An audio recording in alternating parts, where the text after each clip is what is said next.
Muy buenas tardes a todos. En nombre del Colegio Público de Abogados de la Primera Circunscripción Judicial, recibo a todos ustedes una cordial bienvenida.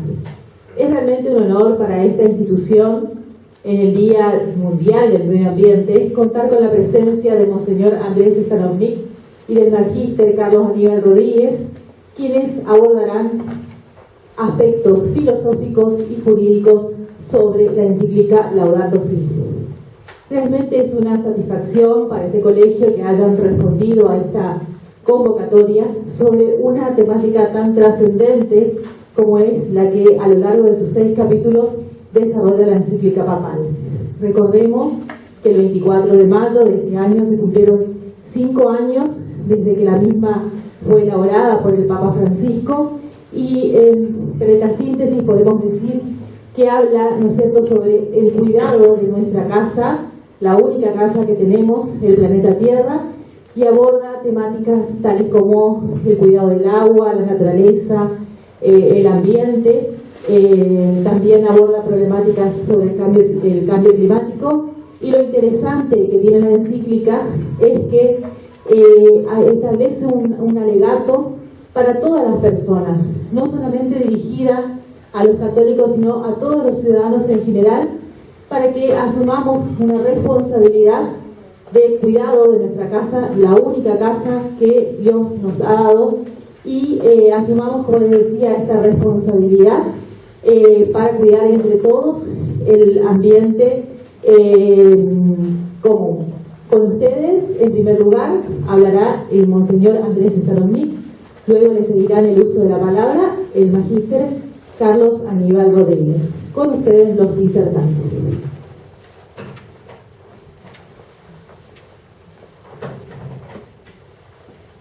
Bueno, muchísimas gracias por estas palabras de presentación. Y gracias también al Magíster Carlos Aníbal por haberme dado la precedencia en esta reflexión sobre la encíclica Laudato Si. Recién estuvimos conversando porque los dos tenemos la tarea de presentar la encíclica. Él lo va a tomar más desde el punto de vista jurídico. Yo voy a abordar aspectos humanos, algún aspecto filosófico y por supuesto también aspectos teológicos, porque vieron, todo tiene que ver con todo. Es una de las claves de esta encíclica. Todo tiene que ver con todo. De modo que no hay ninguna dimensión humana que pueda escapar del momento en que nos planteamos juntos cómo cuidar la casa. Ninguna cosa puede quedar afuera. Agradezco la invitación, por supuesto, de la Presidenta del Colegio de Abogados. Y los saludo a todos ustedes. Hay un grupo de estudiantes, me decía el padre Cristian, qué bueno. Lo primero que quisiera, tengo 25 minutos, así que voy a tratar de mantenerme dentro de los 25 minutos. La primera cosa que quisiera decir es, a ustedes les llamará la atención que el Papa haya hablado del ambiente, ¿no? De hecho lo criticaron desde algún sector diciendo que se dedique a las cosas espirituales y que nos deje el ambiente a los científicos, o sea, a los entendidos. Pero resulta que todo tiene que ver con todo, de modo que es importante que todos opinemos. Y aportamos desde diversas perspectivas. Pero quisiera, con un paréntesis, o dentro de un paréntesis, decir alguna cosita respecto de la fe y la razón, la ciencia y la fe. Vieron que nos cuesta mucho pensarlas correspondientes. Si lo primero que nos nace, digamos, como un prejuicio profundamente arraigado es, una cosa es la fe, otra cosa es la razón. No mezclemos las cosas. Y no encontramos ningún contacto entre ellas. Además, las sentimos como opuestas. Este es un error básico. ¿Saben por qué? Por una cosa muy elemental. Porque el ser humano no puede dividirse. La fe es una dimensión de la persona. es una dimensión importantísima de la persona, como la razón. Importantísima porque más del 90% de los seres humanos somos creyentes. No es un dato objetivo, no se lo puede dejar de lado. Pero me parece que es importante distinguir entre fe y creencia, por ejemplo. No es lo mismo, no son sinónimos. Son conceptos de naturaleza diferentes. Creencias, en todo caso, va más de la mano con la opinión. En cambio, la fe va unida, es sinónimo de certeza. Y estas son cosas elementales. No es que lo dice la Iglesia Católica, lo dice el pensamiento humano. Por eso la Iglesia Católica tiene en la Curia Romana un organismo que se llama Pontificia Academia de las Ciencias. Pontificia Academia de las Ciencias. ¿Quiénes la constituyen?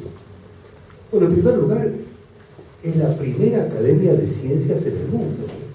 Es la primera academia internacional de ciencias. Es de la época de Galileo Galilei. Nos suena a todos, ¿no? Por eso han tratado tan mal por la Iglesia Católica, condenado, etcétera, ¿no? La leyenda negra. Galileo Galilei, en 1600, fue miembro de esta Pontificia Academia de las Ciencias. Y nunca dejó de serlo. Y nunca dejó de serlo. Es importante conocer esto. Es importante conocer, por ejemplo, que fue condenado por el Santo Oficio, pero el Papa jamás firmó la condena y siguió residiendo en las residencias ahí del Vaticano hasta el final de su vida, dedicado a la investigación, con Copérnico, contemporáneo de él, de sacerdote polaco, que fue el primero que planteó el heliocentrismo, es decir, que la Tierra es la que gira alrededor del Sol, y nunca fue condenado. Digo, es importante conocer. Entonces, hay una academia de ciencias que hoy funciona y está integrada por académicos de todo el mundo, independientemente de la fe que profesan, hay agnósticos, pero honestos desde el punto de vista de la investigación, del uso de la razón, digamos, aplicada a la ciencia y a la investigación. Hay varios premios Nobel, en total son 80 los miembros de esta Pontificia Comisión de Ciencias, científicos de las áreas principales, física, química, medicina, biología, etcétera, etcétera. Digo, me parece importante conocer esto. Entonces, vamos a la encíclica. El Papa escribe este texto.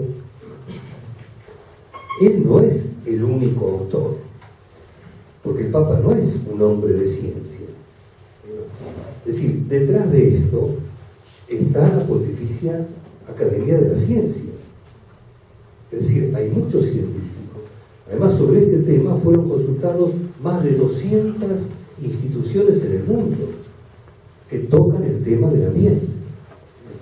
Es importante conocer esto, de modo que no es una especie de, lo voy a decir un poco de ironía, no es una especie de devocionario, sino que es un documento de mucho rigor científico. Hoy no se puede desconocer. Hoy, un docente universitario de cualquier área no puede desconocer esto, porque todo tiene que ver con todo.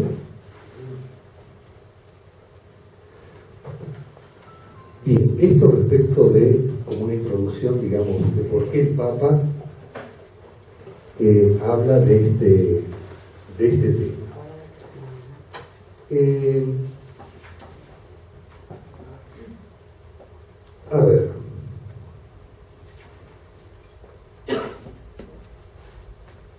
Esta encíclica, entonces, brinda información sobre el estado en el que hoy se encuentra el planeta que habitamos. Brinda información objetiva y científica, fundamental. Bueno, ya lo dijimos, cuya credibilidad se sustenta en las conclusiones a las que arriban la mayoría de los hombres de ciencia. La intención del Papa es darlos a conocer, pero no para satisfacer el ansia de acumular información, sino para abrirnos a la sabiduría que nos impulsa a la acción de acuerdo con los datos que nos proporciona el conocimiento científico. En el año 1984, y lo voy a leer, aún cuando me lleva un poquito de tiempo, en 1984, quien le suena el nombre de Darcy Ribeiro, Darcy Ribeiro es un antropólogo famoso, no es católico, es marxista, el fundador de la Universidad de Brasilia, en 1984, fíjense, tiene estas afirmaciones. Lo nuevo es que ahora, frente a la visión del desastre inminente, se refiere al desastre inminente ecológico, comenzamos a suspirar por unos cielos azules de aire limpios. Queremos aguas cristalinas, bosques vírgenes y animales lozanos. Lo endiablado es que por estos bienes supremos solo suspiramos en niveles de poesía o de oración.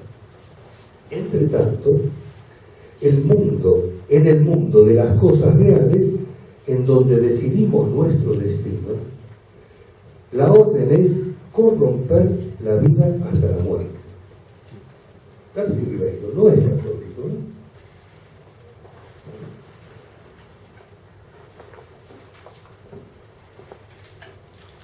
Hay un proverbio chino que dice: el sabio puede sentarse en un hormiguero, pero solo el necio se queda sentado en él. Que nos pasa un poco así, respecto de este tema.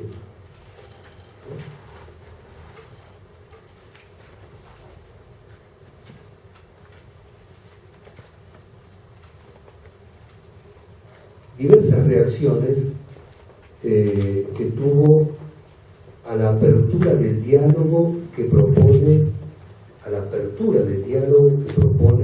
el Papa en esta encíclica, ¿no? Hubo reacciones diversas y contrapuestas. Por una parte, fue muy bien recibida en muchos foros intelectuales del poder político y económico, los diversos ámbitos culturales y sociales y por la población en general.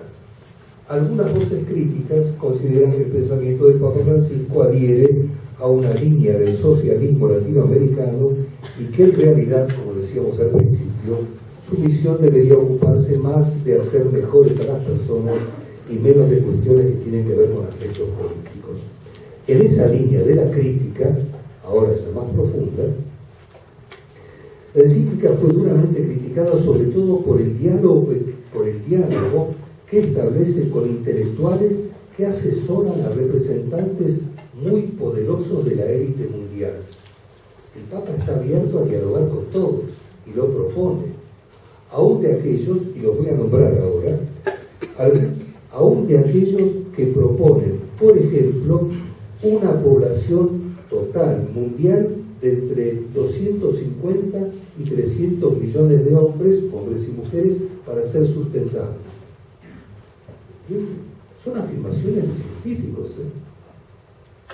y que a eso hay que llegar, de modo que hay que reducir la población.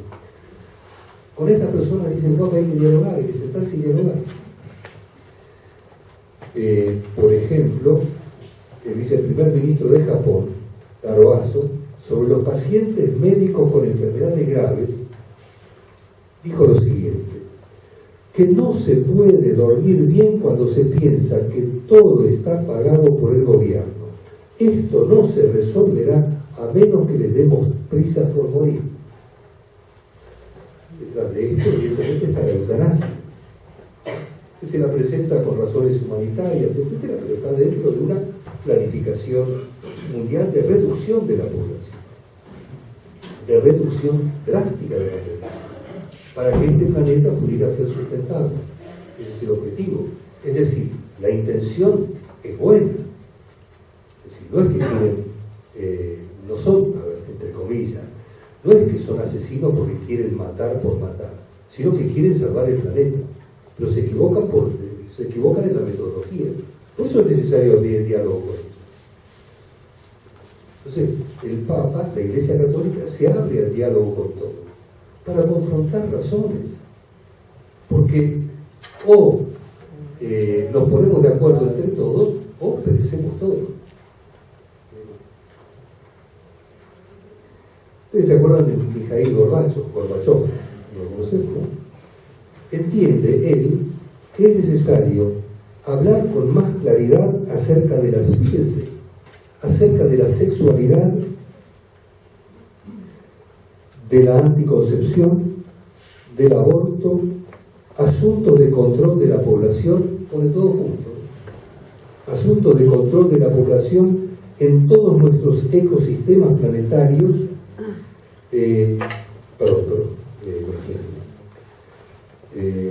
hablar con más claridad acerca de la sexualidad, de la anticoncepción, del aborto, asuntos de control de la población, debido a la crisis ecológica que experimentamos.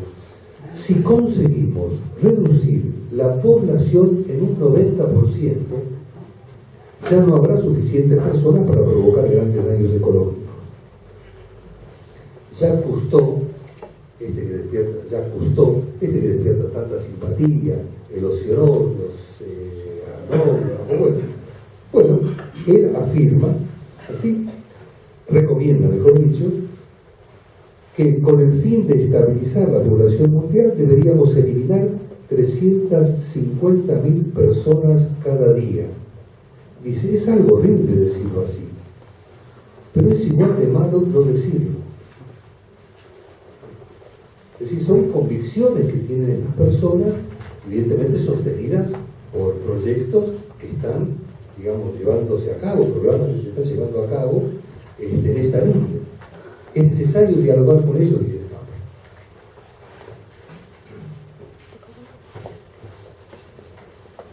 Bien, lo de San Francisco se lo voy a dejar acá al Magíster respecto a la profundidad y riqueza del título, porque me parece que algo ya va a decir. Hay 5 claves de la encíclica, 5 claves, ¿no? Las voy a enunciar nada más. La primera, cada criatura tiene un valor y un significado. No se puede descartar a nadie. A nadie. Cuando se habla aquí de criatura, se refiere a todo ser vivo. La segunda clave, todo está conectado. Lo decimos de diversas maneras, ¿no? Todo tiene que ver con todo. Todo está conectado. La tercera clave, el estilo de vida o el verdadero buen vivir.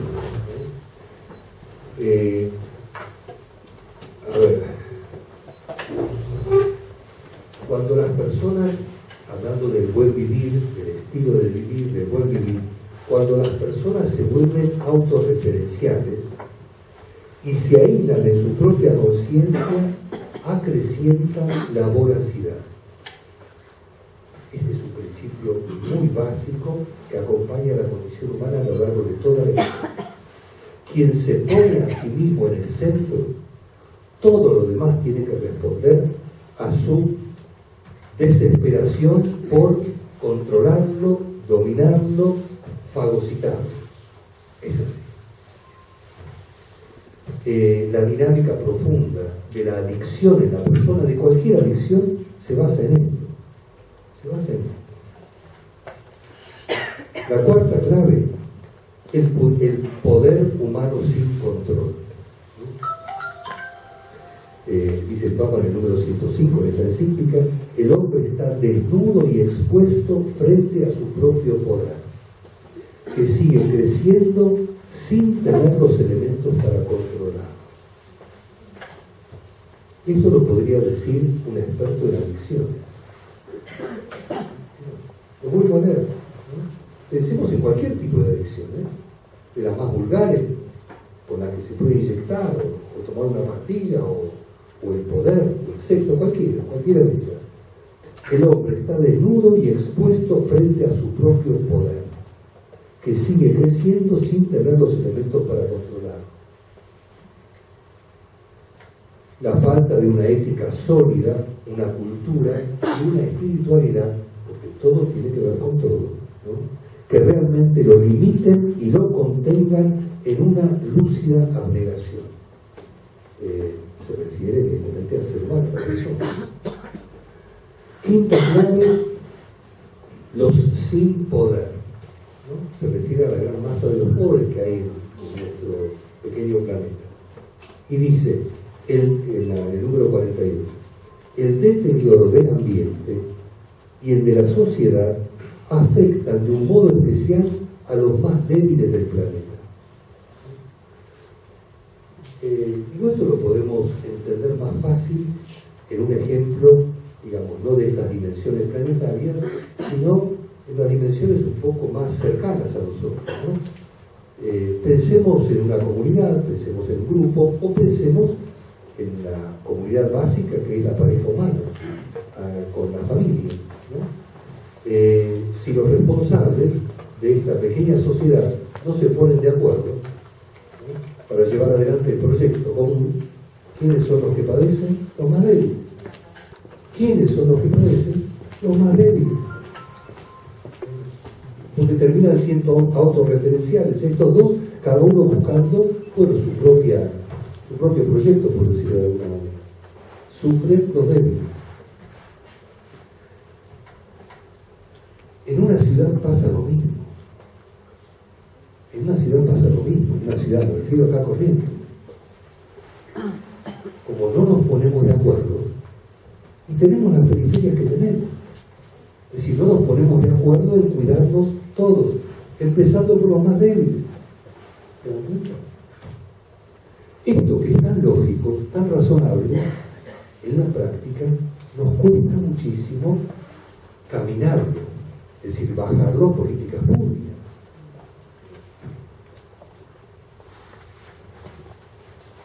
Entonces la quinta clave es los sin poder, ¿no?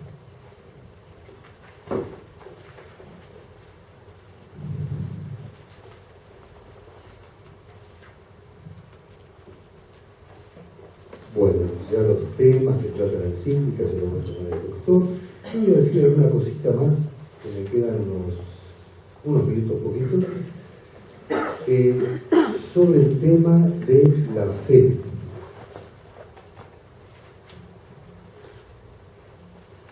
Bueno, aun cuando no está puesto acá, pero voy a concluir con lo siguiente. Ya lo usé en otras ocasiones. Para entender lo extraño, lo raros, a veces absurdos que somos los seres humanos, ¿no? Y los necios que somos, que permanecemos cometiendo los mismos errores, digamos, poniendo en riesgo nuestra propia vida y la vida de nuestros semejantes, especialmente la de los más pobres. ¿De dónde nos viene esto? ¿De dónde nos viene esta contradicción? Leamos de nuevo los tres primeros capítulos del Génesis. Los tres primeros capítulos del Génesis. Ahí nos explica dónde está la raíz profunda del mal que nos mantiene en un círculo vicioso, sin poder encontrarnos y poder llevar adelante un proyecto juntos. No es una afirmación absoluta, logramos experiencias, pero básicamente, por ejemplo, si nos tomamos nosotros como pueblo argentino, bueno, a nosotros nos cuesta muchísimo encontrar. Nosotros no tenemos experiencia, no tenemos ninguna experiencia política de habernos puesto de acuerdo, digamos, con un proyecto común. No lo tenemos. Es una gran laguna. ¿Cómo es posible? Y la explicación que la recibimos por revelación, decimos, ¿no? Es la conciencia que tiene la humanidad de sus propios límites, explicada de un modo muy simple, pero muy profundo. La creación básica del ser humano es varón-mujer. Eso es la creación básica. Digo, no entro acá en discusión sobre las variaciones que puede tener esto. Pero esto es un dato objetivo. Es un dato objetivo, es decir, que lo puede comprobar cualquiera, no necesita ni ir a la Biblia ni a ningún otro lugar. Digo, son datos de la fenomenología, basta ver, basta mirarlos, ¿no? En esas páginas del Génesis nos dice, fuimos creados, no nos dimos la vida a nosotros mismos. Ese es el primer mensaje. Hay alguien que nos creó, y hay alguien que nos creó. Ya en esas primeras páginas es alguien que nos creó a imagen y semejanza de Él. Es genial esto, ¿eh? Si nosotros queremos saber quién es Dios, cómo es, pues tenemos que mirarnos a nosotros. Si somos imagen y semejanza de Él, tenemos que mirar la creación básica que hizo Él, que es el varón y la mujer. Esa es la imagen más parecida a Dios. Se parece mucho más cuando está abierta la vida y se crea familia. Esa es la imagen más hermosa que tenemos de Dios. Por eso los cristianos creemos en Jesucristo. Es decir, que se hizo hombre y que nos mostró cuál es el camino para no desencontrarnos, para encontrar.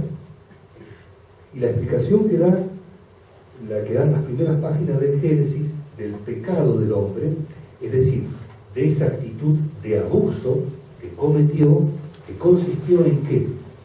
En querer arrebatarle a Dios el poder. Es un pecado de envidia. Es explicado de una manera simple, con el paraíso y con un fruto prohibido, que no tiene nada que ver con el sexo, tiene que ver con el poder. Entonces, ahí uno encuentra la explicación más honda de lo que nos pasa hoy. Por eso es importante volver a Dios.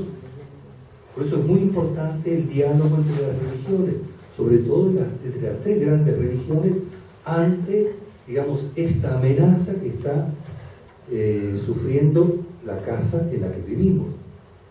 Por eso el Papa no viene a la Argentina y va a otros lugares críticos para establecer estas alianzas entre las religiones. ¿Se dan cuenta? Es muy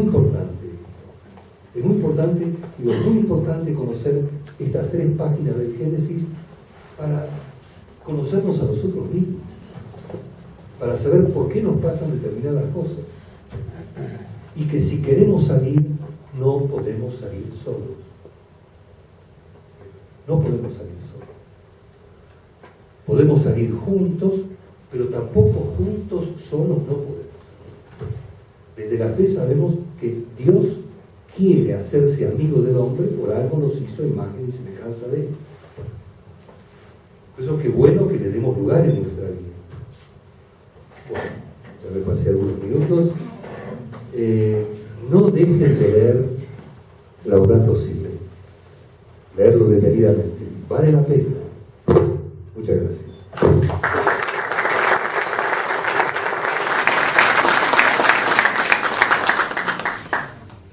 Bueno, en realidad tenía que haber hablado primero el que les habla y después Monseñor, pero tiene un compromiso ineludible, por eso él habló primero. Bueno, la carta encíclica Laudato Si' del Padre Francisco fue emitida el 24 de mayo de 2015 en Roma. Y hoy los abogados que estamos y los que no son abogados celebramos el Día del Ambiente, precisamente porque un 5 de junio del año 1972 la Declaración de Estocolmo fue el primer gran documento internacional que se refiere al ambiente. Más de 150 países se reunieron en esa ciudad e hicieron esa primera gran declaración que fue el inicio de una serie de conferencias internacionales, de documentos, y que también fue la base de nuestro derecho ambiental plasmado principalmente en el artículo 41 de nuestra Constitución Nacional.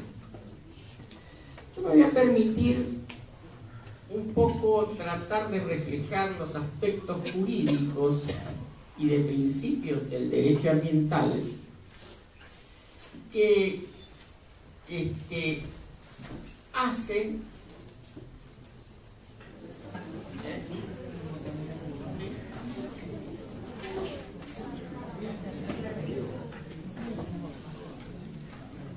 Mientras tanto, aprovechamos, quiero hacer entrega de un certificado a Monseñor agradeciendo la presencia, así que la hago personalmente, en nombre del Colegio Público de Abogados. Gracias, muchas gracias.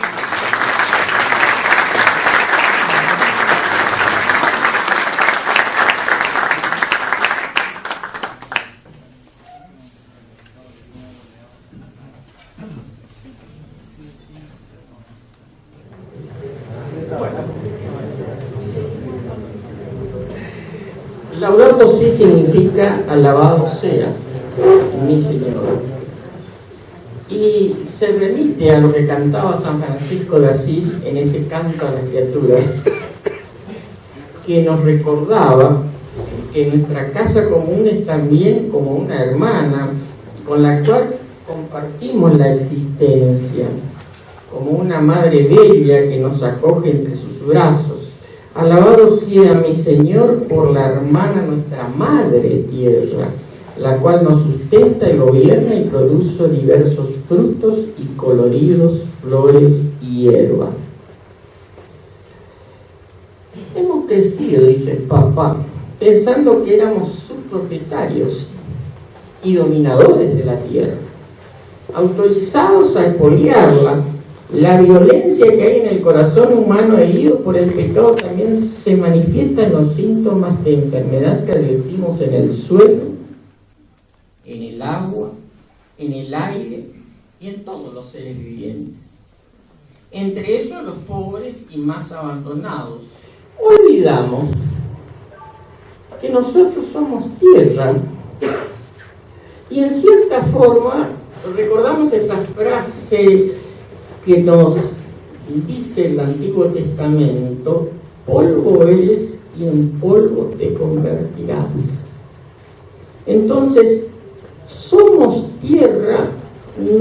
Es muy probable que en nuestro propio cuerpo haya partículas o haya átomos que pertenecieron a los dinosaurios o que pertenecieron a otra forma de vida y que van a seguir en la tierra después que pasemos la muerte, que es una de las etapas de nuestra existencia.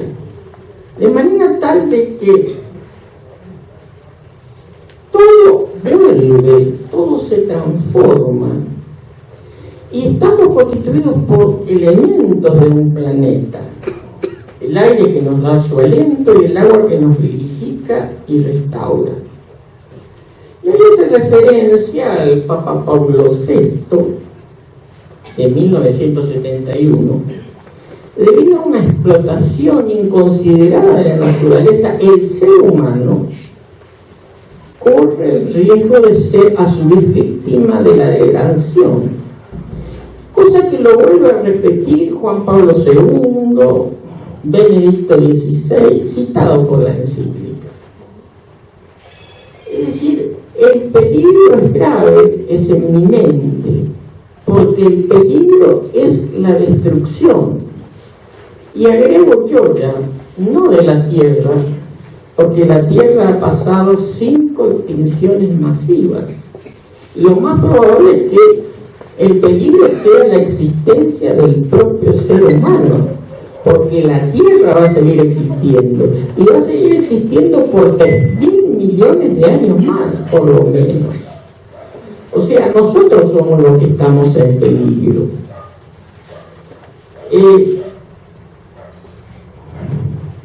Mi llamado, dice Francisco, el desafío urgente de proteger nuestra casa común incluye la preocupación de unir a toda la familia humana en la búsqueda de un desarrollo sostenible e integral.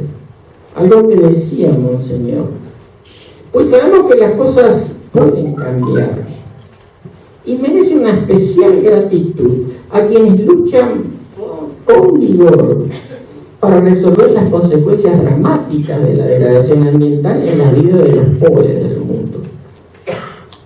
La Corte, por ejemplo, refiriéndose a los jueces en el fallo Mendoza Beatriz, dice que las cuestiones ambientales tienen que tener una particular actividad de los jueces para proteger el ambiente. Dice o sigue diciendo, reconociendo el cambio climático, el Papa: la exposición de los contaminantes atmosféricos produce un amplio espectro de efectos sobre la salud, pero especialmente los más perjudicados son los pobres, provocando millones de muertes prematuras. Se estima se enferma, por ejemplo, a causa de la inhalación de elevados niveles de humo que procede de los combustibles que utilizan para cocinar o para calentarse. Se sabe que los pobres en ciertos lugares del mundo y también en nuestro país utilizan para cocinar las heces de las vacas o la leña, y con el frío ambiente se hace en un lugar totalmente cerrado. Tal es así que las últimas estadísticas mundiales dicen que mueren más personas por la contaminación ambiental producto de esos elementos que por el cigarrillo. Imagínense la dimensión de problemas. A ello, dice, se suma la contaminación que afecta a todos. Hoy mismo, en un artículo de un portal muy importante, decía que el 92% de la población mundial está expuesta a la contaminación, y hoy ya se habla que las principales enfermedades que sufre el ser humano se deben a la contaminación ambiental, debido al transporte, al humo de la industria, a los depósitos de sustancias que contribuyen a la acidificación del suelo y del agua, a los fertilizantes, los insecticidas, los fungicidas, los controladores de malezas y agrotóxicos en general.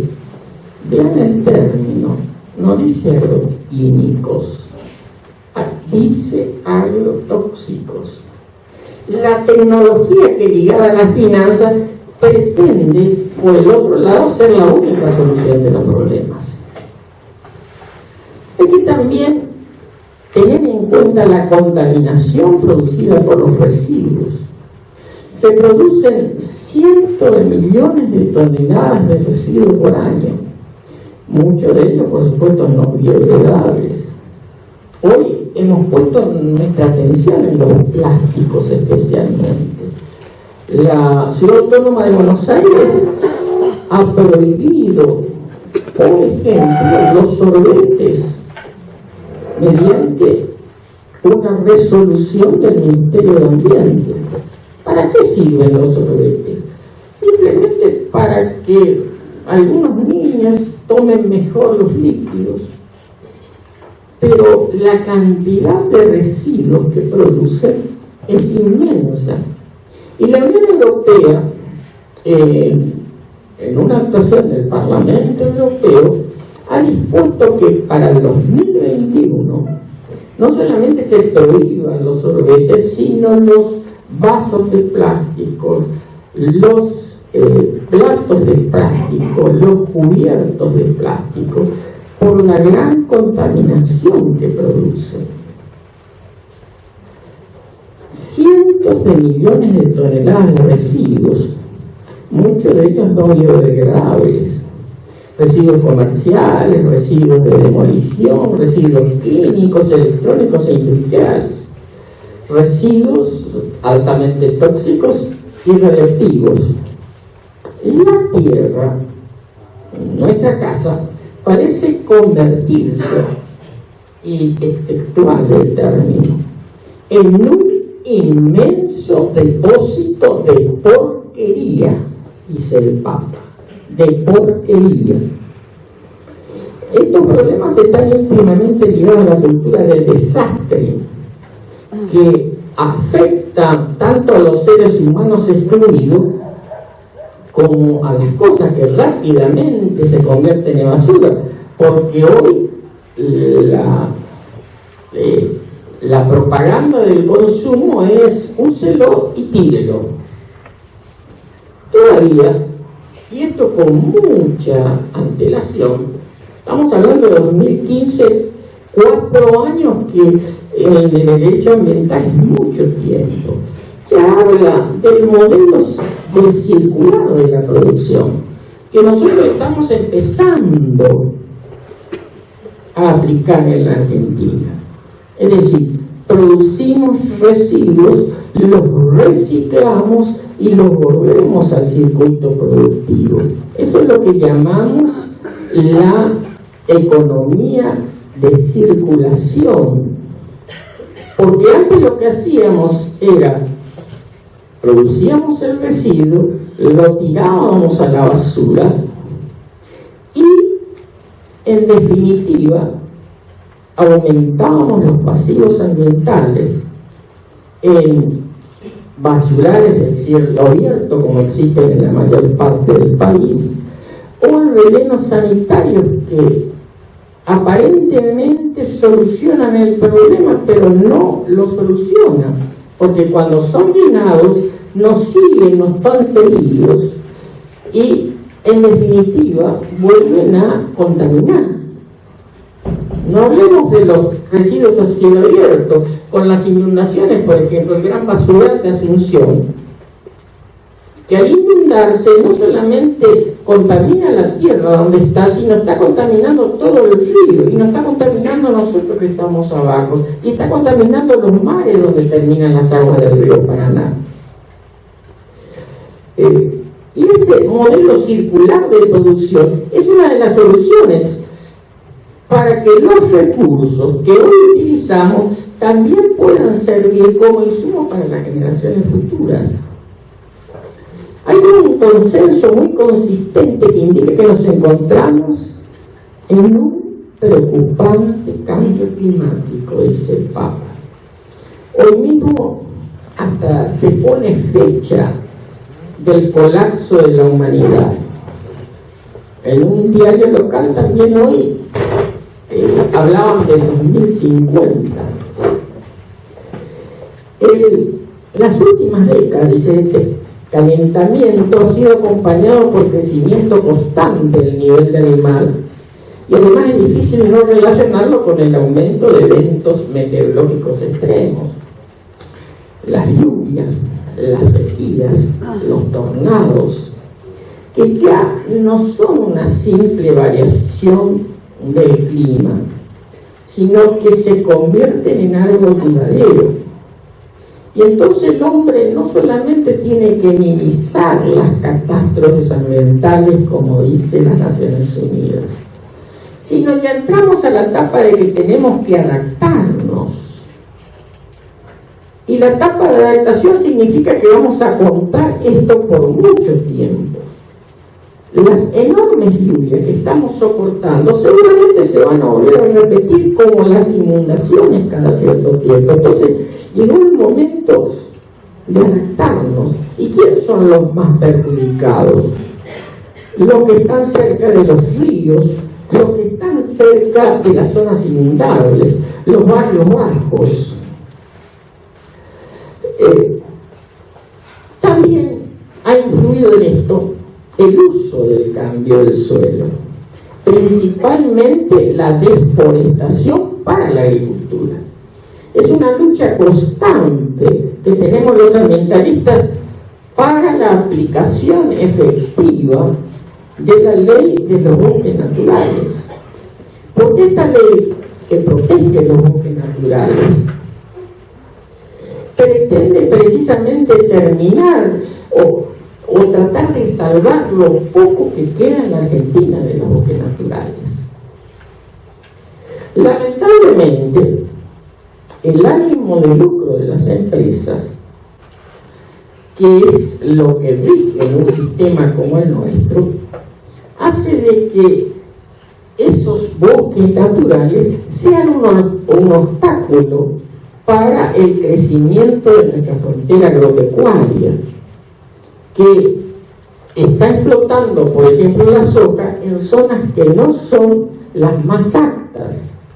¿Por qué? Porque sigue siendo un gran negocio plantar soja o plantar elementos, especialmente con organismos genéticamente modificados. El cambio climático es un problema global, con graves dimensiones ambientales, sociales, económicas, distributivas y políticas, y plantea uno de los principales desafíos actuales para la humanidad. Los peores impactos probablemente recaerán las próximas décadas sobre los países en desarrollo.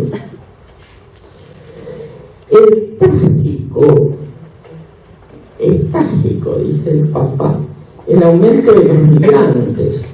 Y yo le aclararía, de los migrantes que hoy existen, por el cual el Papa ha tenido una acción tratando de protegerlos en Europa, sino también de los migrantes ambientales, porque estos migrantes van a ser resultado de que varias ciudades que están a la vera de las cauces de los ríos se inunden y van a tener que emigrar, huyendo de la miseria empeorada por la degradación ambiental, que son reconocidos como refugiados, que no son reconocidos como refugiados en las convenciones internacionales y llevan el peso de sus vidas abandonados, lo más grave, sin protección normativa alguna.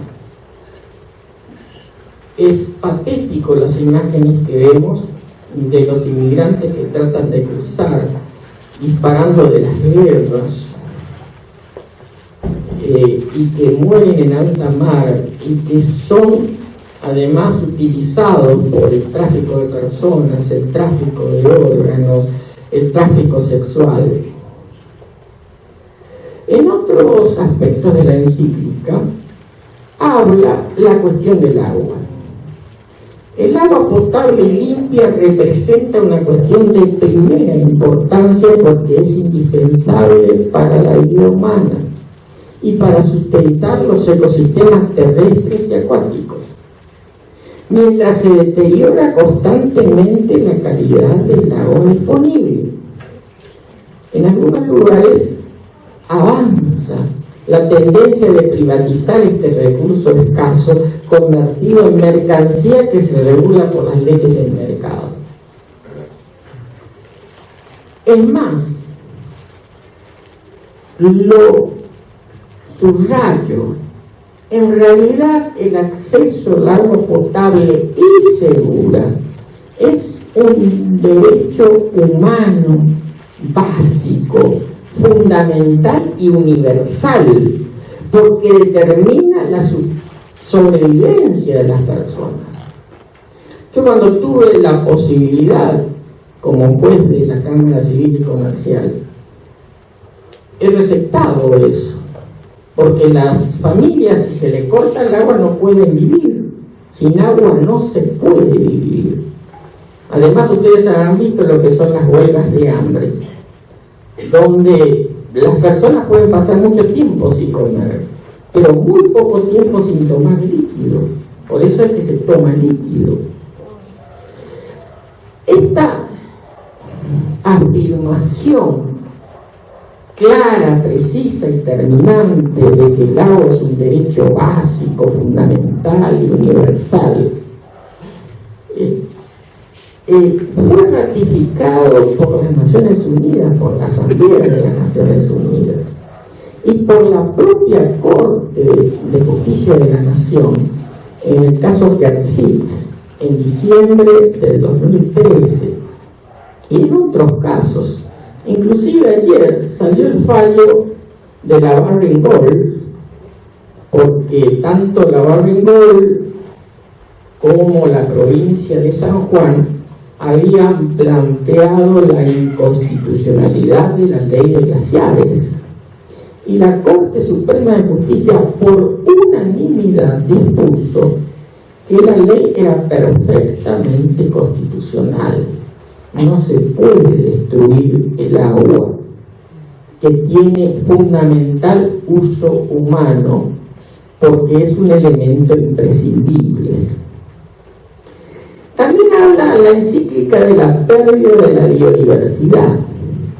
La pérdida de las selvas y bosques implica al mismo tiempo la pérdida de especies que podrían significar en el futuro recursos sumamente importantes, no solo para la alimentación, sino para la curación de enfermedades y para múltiples servicios.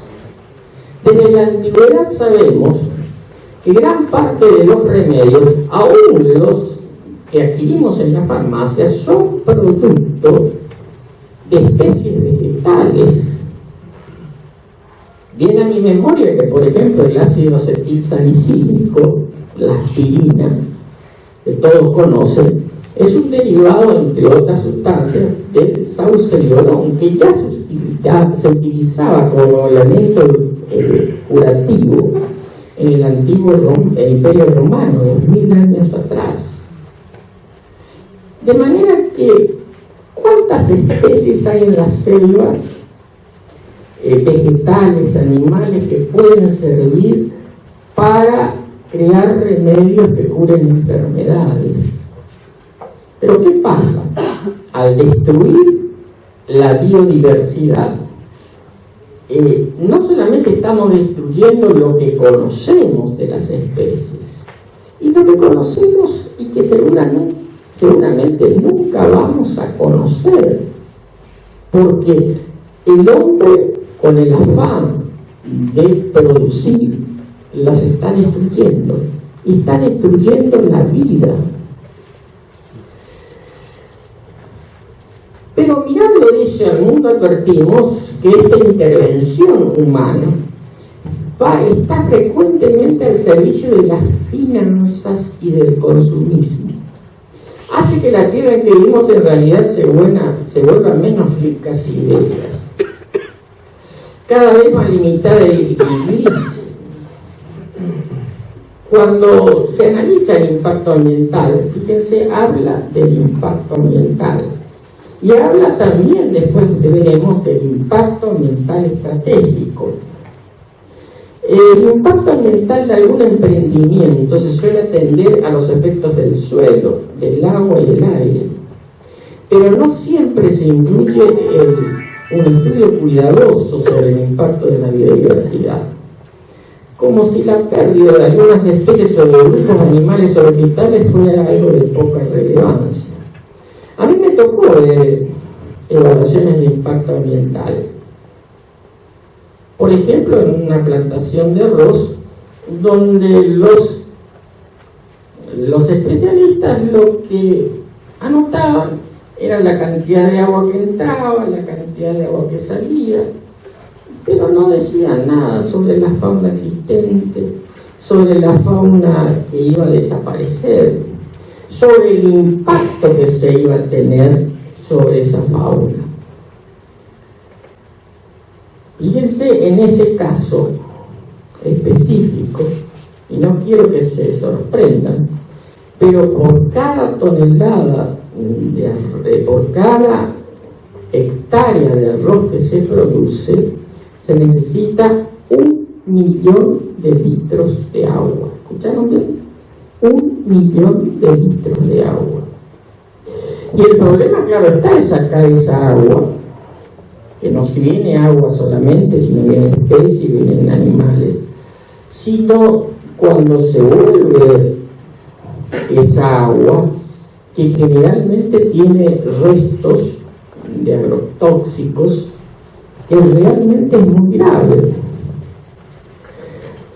Mencionemos, dice, los pulmones del planeta repletos de biodiversidad son la Amazonia y la cuenca fluvial del Congo, o los grandes acuíferos y los glaciares que hacíamos mención.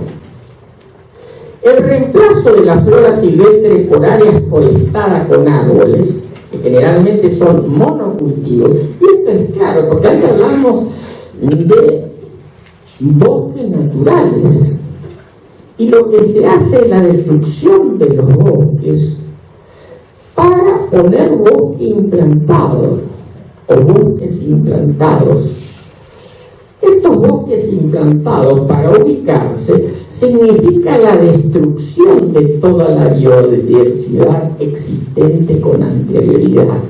O sea que no son los mismos. De ahí entonces que el bosque implantado son un monocultivo más, que dura más tiempo, que en nuestra provincia los primeros raleos se puede hacer a los 10, 12 años. En Europa tal vez dure más tiempo, pero son monocultivos, así como lo es la soja, como es el maíz. Entonces, eso debe ser objeto de un análisis adecuado, porque se puede afectar gravemente la biodiversidad.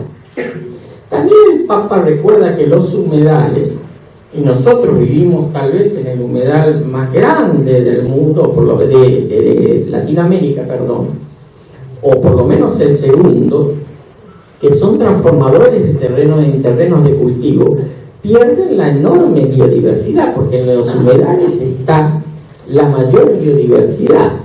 De hecho, el Ibera tiene aproximadamente el 25% de las especies animales de toda la República Argentina.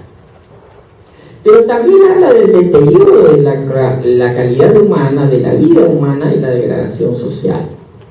Si tenemos en cuenta que el ser humano también es una criatura en este mundo que tiene derecho a vivir.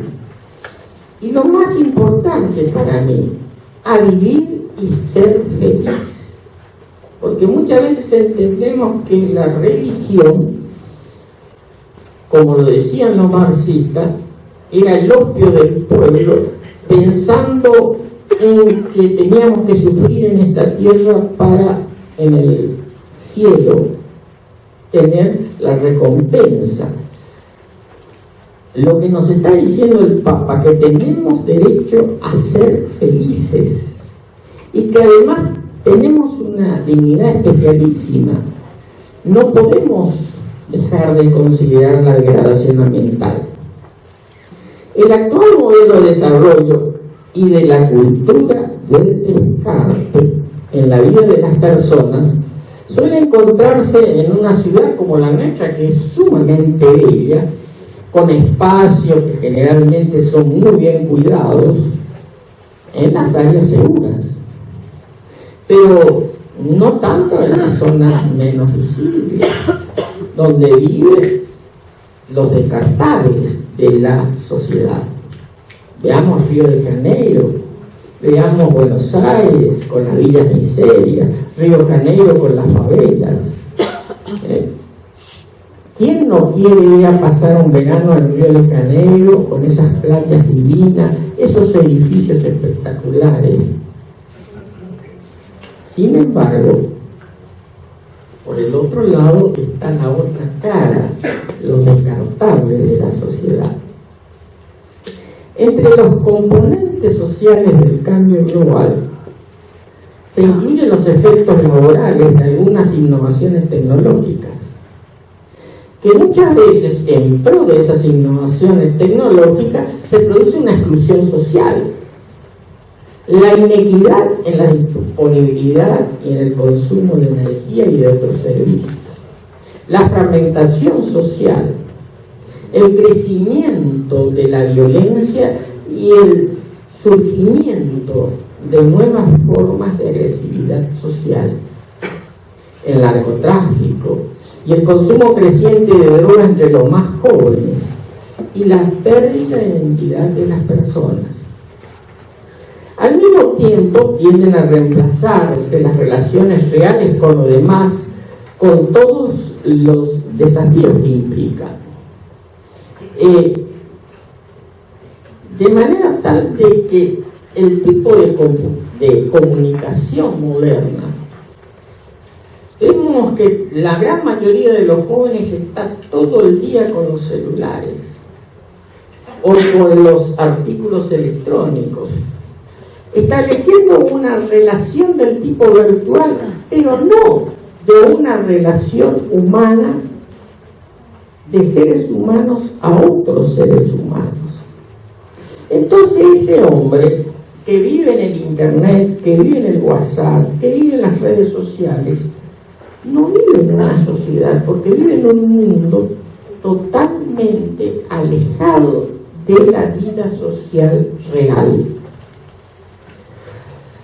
Como sabemos, desde el Río de Janeiro en adelante se establece en el artículo 25 que la paz, el desarrollo sostenible y la protección del medio ambiente son interdependientes e inseparables. Quisiera advertir, dice Francisco, que no suele haber conciencia clara de los problemas que afecten particularmente a los excluidos. Sabemos por estadística que 3.800 millones de personas pobres de este planeta. 10 personas. Las estadísticas cambian, Stiglitz hablan de 8 personas,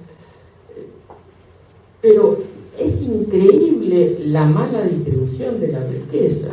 Es increíble que en países como Estados Unidos los ricos paguen menos impuestos que los pobres.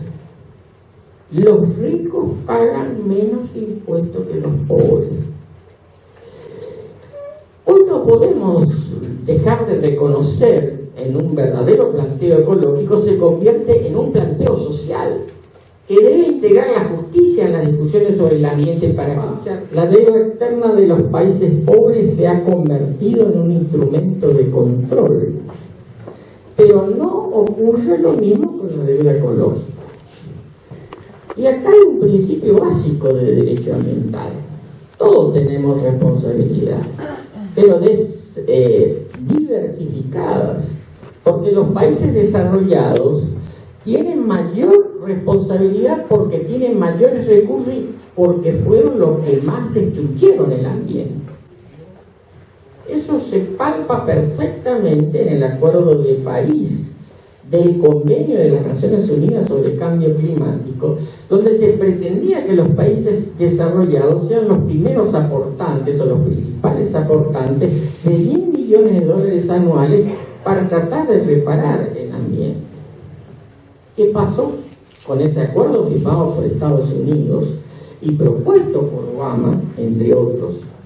Cuando subió Trump, dejó sin el apoyo de una de las principales potencias y lamentablemente no se avanzó. Por eso habla de las responsabilidades comunes pero diversificadas. Se vuelve, dice, necesario, indispensable, un sistema normativo que incluya límites infranqueables que aseguren la protección de los ecosistemas ante de nuevas formas de poder derivadas del paradigma tecnoeconómico, que pueden terminar arrasando no solo con la política, sino también con la libertad y la justicia. En esa línea, el documento de Aparecida, Brasil 2007, en el cual Monseñor fue el secretario y en el que participó activamente el entonces obispo de Buenos Aires, Monseñor Bergoglio, donde por primera vez los obispos latinoamericanos y del Caribe hicieron una encíclica y tocaron el tema, un documento en realidad, no una encíclica, sino un documento donde tocan el tema ambiental. Dice que los poderes económicos continúan justificando el actual sistema mundial donde prima la especulación y la búsqueda de la renta financiera, que tienden a ignorar todo contexto a los efectos de la dignidad humana y el medio ambiente. Y eso se refleja en la degradación de opiniones. También el Papa no es cerrado en ese sentido. Dice que hay diversidad de opiniones. Reconozcamos que se han desarrollado diversas visiones y líneas de pensamiento acerca de la situación y de las posibles soluciones. En un extremo, algunos sostienen a toda costa el mito del progreso y afirman que los problemas ecológicos se resolverán simplemente con nuevas aplicaciones técnicas, sin consideraciones éticas ni cambio de fondo. Es decir, hay una creencia casi religiosa de que la tecnología va a solucionar todos los problemas ambientales. En el otro extremo, otros entienden que el ser humano, con cualquiera de sus intervenciones, solo puede ser una amenaza y perjudicar al sistema mundial. Inclusive hay doctrinas de ecología profunda donde dice que no hay que producir nada. Pero el Papa dice, basta mirar la realidad con sinceridad para ver que hay un gran deterioro de nuestra casa común. El Evangelio de la creación, la relación de Dios con el prójimo y con la tierra.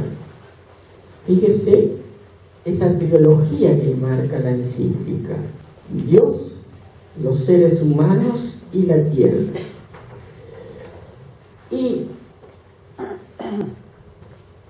bueno, también habla con la Iglesia durante mucho tiempo, y de hecho nuestra propia Constitución lo establece, un sistema antropocéntrico, básicamente.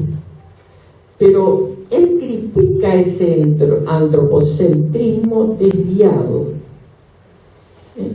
porque dice que ese antropocentrismo desviado, toda criatura posee su bondad y su perfección propias.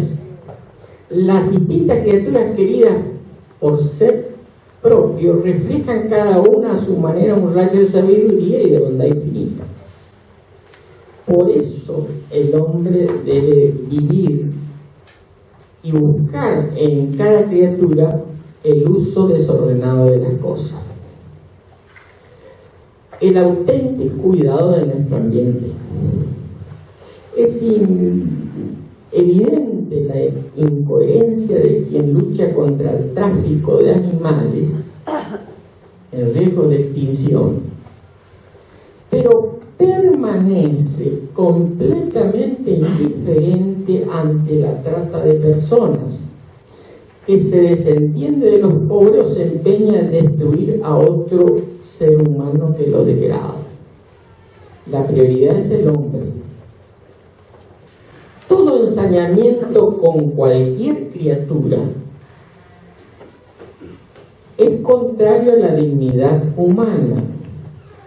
Es más, en recientes declaraciones Francisco dijo que atentar contra el medio ambiente es un pecado.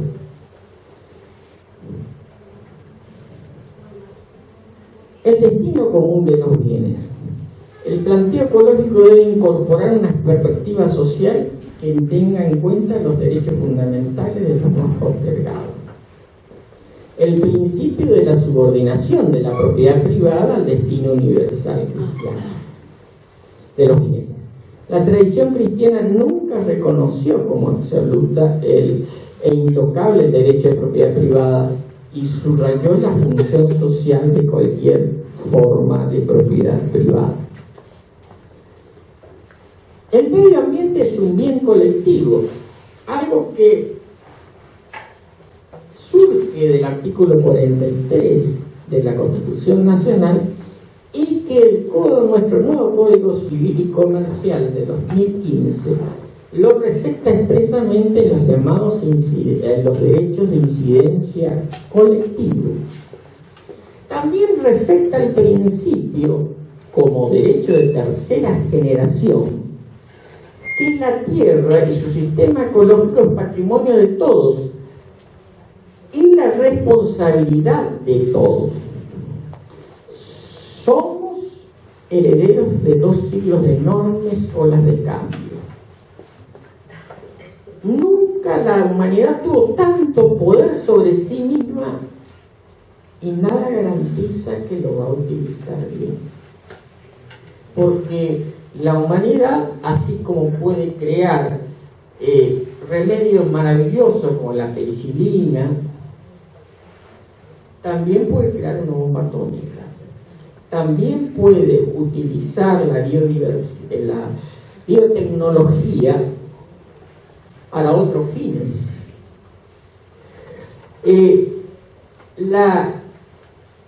Cierto sector de nuestra sociedad habla de esa globalización del paradigma tecnocrático, la idea del crecimiento infinito e ilimitado, y parte de un supuesto falso. Existe una cantidad ilimitada de energía y de recursos utilizables, pero el mercado no garantiza el desarrollo integral y la inclusión social. Bueno, también habla la necesidad del trabajo, también habla de la ecología integral.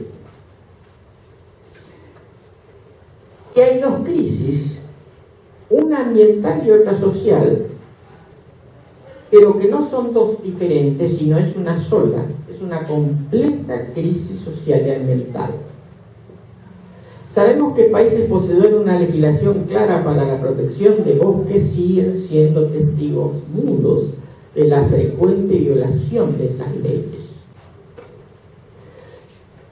Y toca un tema que es innovativo, que la Constitución Nacional lo receta, pero no así los países europeos, como parte de la ecología.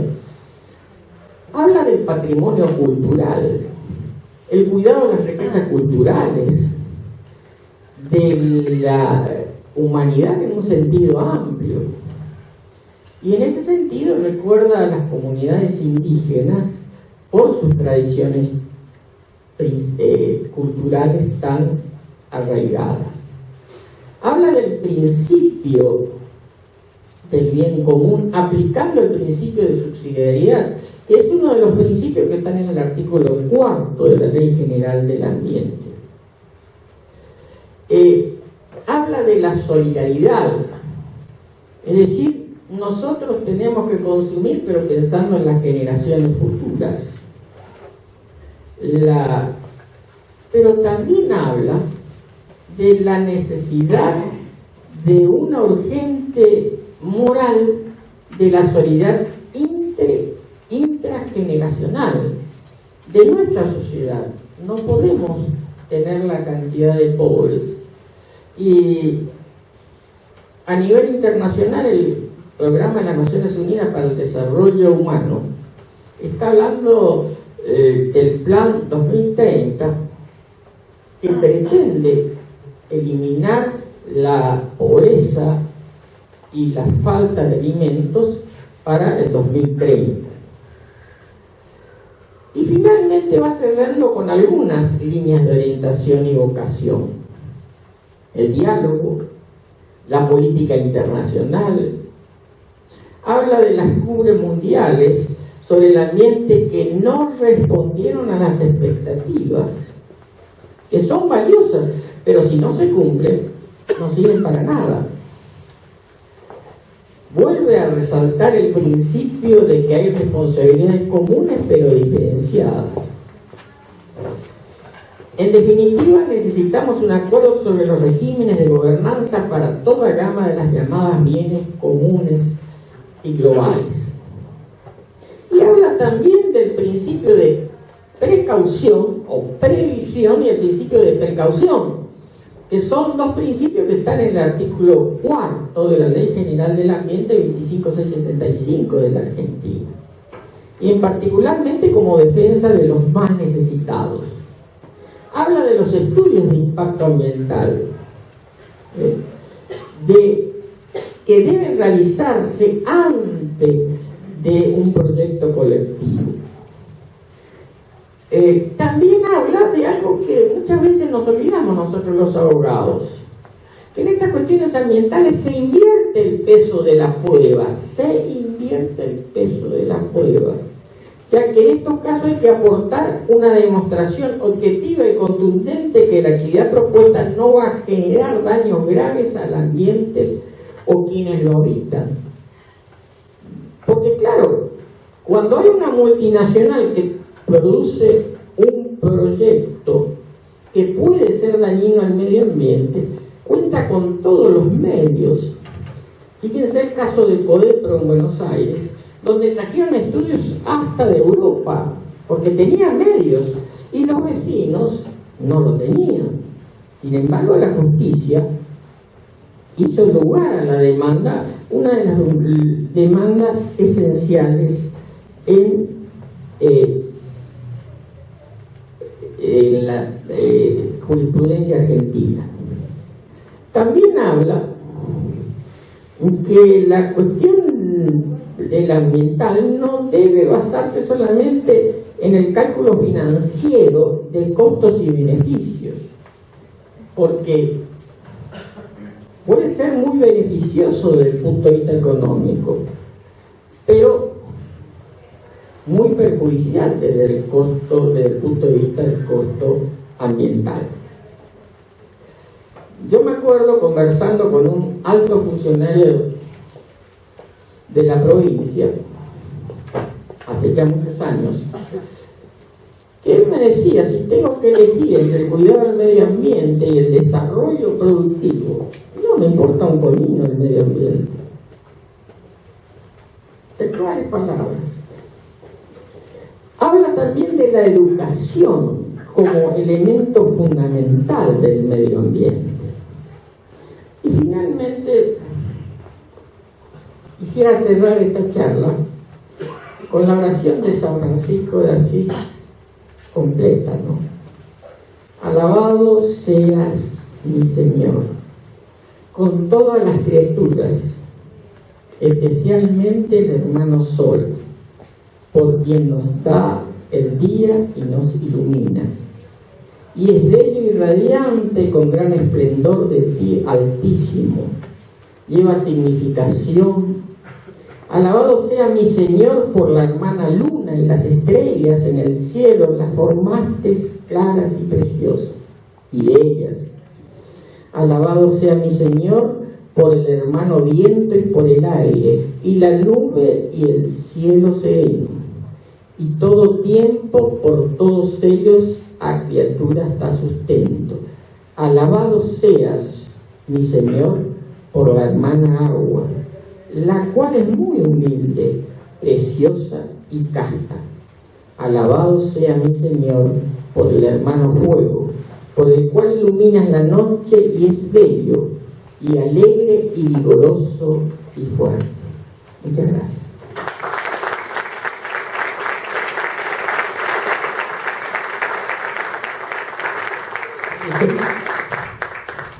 ¿De alguna pregunta? ¿Alguna pregunta? ¿Alguna inquietud?